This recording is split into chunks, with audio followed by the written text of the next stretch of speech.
Well, Jem, as surprising as it is, another 4 years have gone by and the Summer Olympic Games are right around the corner. And that means we have to dive back into the world of plumbers and hedgehogs in Mario and Sonic at the Olympic Games Tokyo 2020. Whilst you can dive headfirst into its many events, this Olympic team-up also has a story mode, and it's interesting to say the least. The mischievous Bowser and Dr. Eggman have cooked up a new gaming system, the Tokyo 64. Intended to trap Mario and Sonic within, the devilish duo accidentally also get trapped inside. So it's up to Luigi and friends to try and get everyone home safely, whilst also regularly stopping to play some sports. I know no one plays these games for the story, but this is definitely one of the weaker Marioverse tales. Yeah, it still has the trademark weirdness, but without the playful charm of something like Mario Rabbids.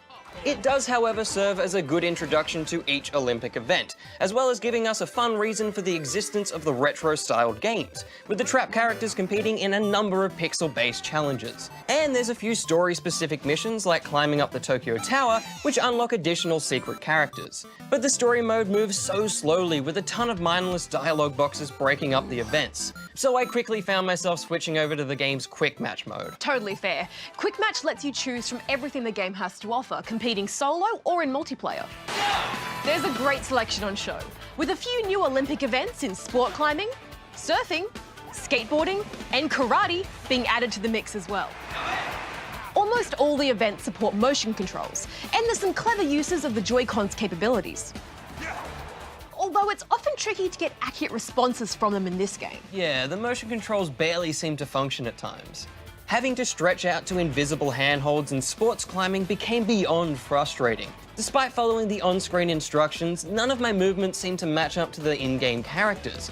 Thankfully, you can opt to just use buttons instead. But I will say some of the button combinations in certain events do take some time to get used to, so for a party game, it's not the easiest to jump into. Look, take our advice, it's always best to read the control breakdowns before playing. Now, on top of the standard sports, there's also Dream Sports. These feel almost Mario Party-like, basically taking a normal sport and running into madness with it. Dream Racing has you gliding across rails in a Mario Kart Sonic hybrid, and Dream Shooting straps an arm cannon to your arm and has you fighting in a free-for-all or team battle, complete with a crazy endgame boss. They're such fun and unique games, but only featuring 3 events compared to the 2012 game's 10 events was a little disappointing. Well, at least we've got the new Tokyo 1964 events to balance that out. The match has begun. Each sport perfectly mimics the level design and animations of old retro consoles, ripping Mario and Sonic straight out of their early 2D appearances. Whilst only a small selection, there's a great variety of sports here, from hurdles to kayaking, and the controls are super simple, taking us back to the easier button-mashing days of yesteryear. What a move! It's a pretty awesome novelty to have alongside the main game, and with 30 sports to choose from, did you have any favourites, Jem? Ooh, I'm gonna go with karate. It's one of the many events that seems simple on the surface, but actually has quite a lot of precision timing to learn and master. Unfortunately, not all of the sports seem to match that same level of polish and depth. New game modes, surfing and skateboarding feel pretty empty, just gliding up and over waves and ramps with very little challenge. And the equestrian events never really feel like you're in control, which I guess is logical. You're not technically the horse. There is also online play. But in our limited time with it, there was plenty of lag within events. And even when a game runs smoothly, you'll need to make the big call of playing that same event again, or jumping out, changing events, and sitting patiently in the lobby, as there's currently no way to build an event playlist. It's all a bit of a bumpy experience. There's actually quite a lot of trial and error in your first few rounds of any event, but once you break past that barrier and probably turn off motion controls, there's a lot of fun to be had here. So I'm giving Mario and Sonic at the Olympic Games Tokyo 2020 3.5 out of 5 rubber chickens. Whilst I would have liked a little bit more out of the game's awkward story mode, the new and updated game modes are pretty cool, and with the nostalgic bonus of the Tokyo 64 arcade machine, I'm giving it 3.5 as well. Mario and Sonic at the Olympic Games Tokyo 2020. Okay, I'm making a rule right now that games cannot be longer than 3 words max. Well, you've clearly not heard of Cthulhu Saves the World Super Hyper Enhanced Championship Edition Alpha Diamond Deluxe plus Alpha Fez HD Premium Enhanced Game of the Year Collector's Edition. I don't like it. It's real. It's actually real.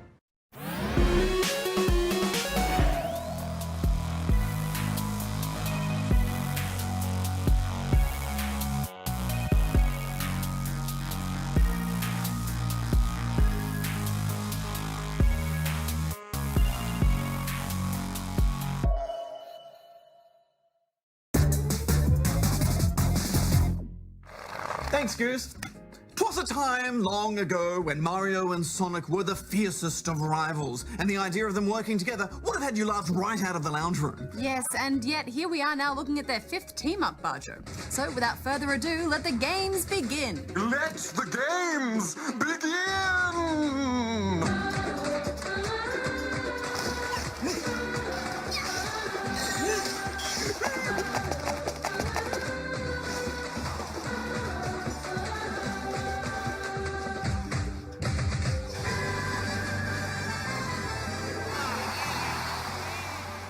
Mario and Sonic at the Rio 2016 Olympic Games brings together 40 characters from the Mario and Sonic franchises to compete across 14 different Olympic events. These can be tackled via a Road to Rio story mode, or just played individually from the main menu. Up to 4 players can also compete to beat each other's scores. Guys, when I think of the Summer Olympics, I think of track and field and swimming, that sort of thing. But this game reminded me that the Olympics also has football, golf, BMX racing, and even beach volleyball. Yeah, it's quite a variety of events. I was happy to see they also included archery and equestrian trials too.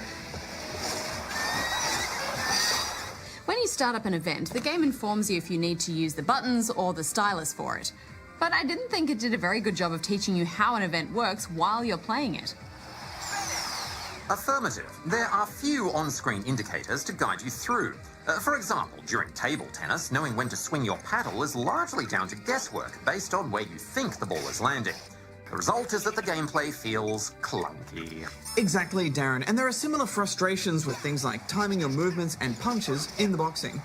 It's just so unresponsive, or knowing when to trigger the animation to throw your javelin so you don't run over the line. I understand there needs to be some level of random skill involved so that the players don't get the same results every time, but at least come up with a system that's rewarding to master. Well, some events do fare better than others. For instance, I enjoyed the rhythm gymnastics because it was more like a traditional music rhythm game.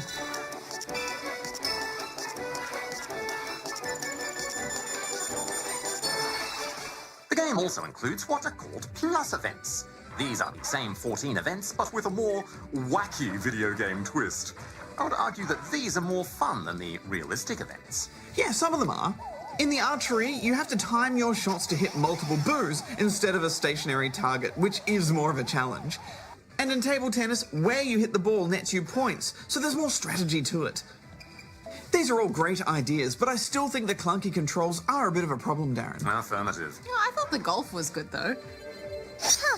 With all sorts of crazy Mushroom Kingdom-like obstacles, it's quite fun.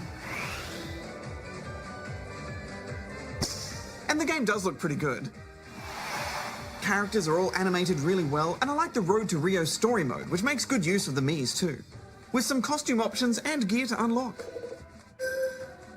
Another feature to the game is a pocket marathon. This uses the 3DS's inbuilt pedometer to take your Mii through an Olympic marathon based on how many actual steps you take in the real world. If anything, it's there to encourage you to get out and move around occasionally instead of playing games on the couch all day. Yeah, which is some good advice. I mean, get enough exercise and you might want to train to compete in the Olympics for realsies. Final thoughts, Bajo?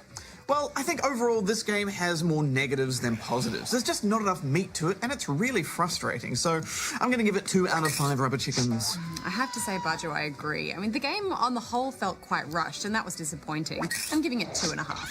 I competed in the Robot Olympics once. Did you, Darren? How did you do? Well, funny story. Apparently, rocket boots